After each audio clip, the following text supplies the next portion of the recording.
Isa pong pinagpalang Saturday morning mga katots. Ngayon pong Sabado ng umaga.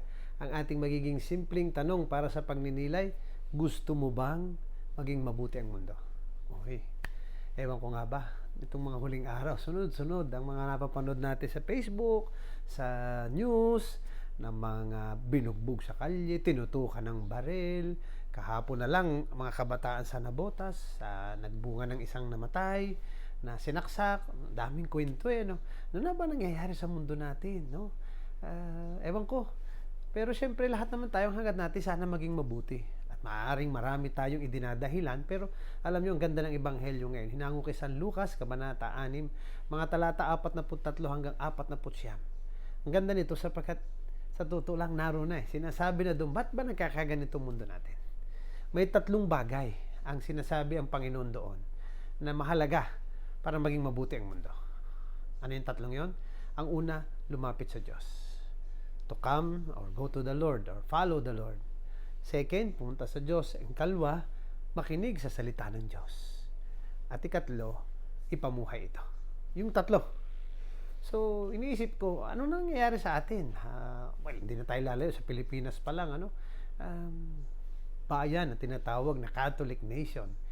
80% or 9, nasa lagay na natin, 90% Christian. Kung hindi man Catholic, Christian.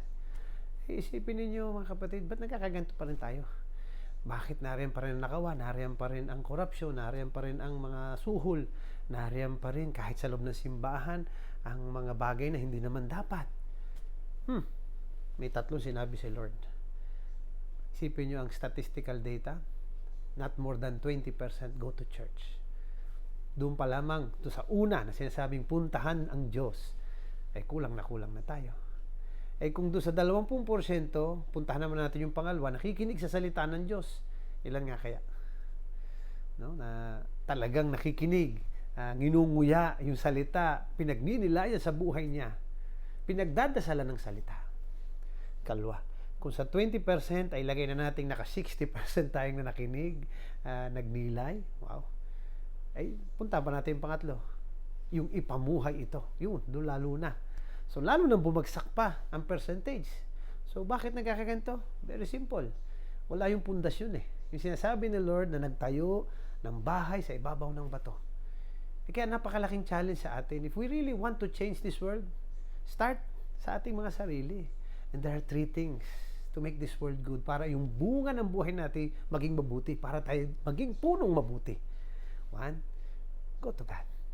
Sana we always have and find time for God. Praying. 2, reflect on the Word of God. Listen to the Word of God. Ating pagdasalan ng salita ng Diyos. Ano yung 3? Ating ipamuhay ang ating natututunan sa panalangin at sa pagninilay. So, mga kapatid, ano nga kaya sagot? Bakit nga baga nagkakaganito na ang ating mundo? Gusto ba nating maging mabuti ito? Magsimula po muna sa atin at mamunga tayo ng mabuti. Okay po? Sige, balik tayo siyempre sa paanyaya ko yan. Try to be good, be cyber missionaries, mag-evangelize lagi po through our social media. Like, share, follow po lagi itong page, ang ating Instagram at Thought for the Day, YouTube channel, TFTD Bless and Blessing, at ang ating TikTok at Thought for the Day. Pagbati natin ang happy birthday kina Dr. Edwin Gonzaga, kay June De Cusar, Crescencio Malapajo, kay Alma Fidelino, kay Melanie Mendoza, kay Rashid, kay Cedric Dural, kay Rodel Landicho, Alfonso Regenio, kay Byron Gonda, kay Sir Oliver Ornedo, engineer, no? Happy birthday sa inyong lahat and blessing sa inyong special na araw. At siyempre, patuloy ang paghiling natin ng prayers para sa lahat pa rin po na nangangailangan ng panalangin ito, at lalo na po sa kapayapaan sa Ukraine. At siyempre, kung sa atin namang kagustuhang maging mabuti ang mundo, ay tayo muna ang nagiging mabuti. Hindi natin nalilimutan. Always be blessed and be a blessing. Ingat po kayong lahat.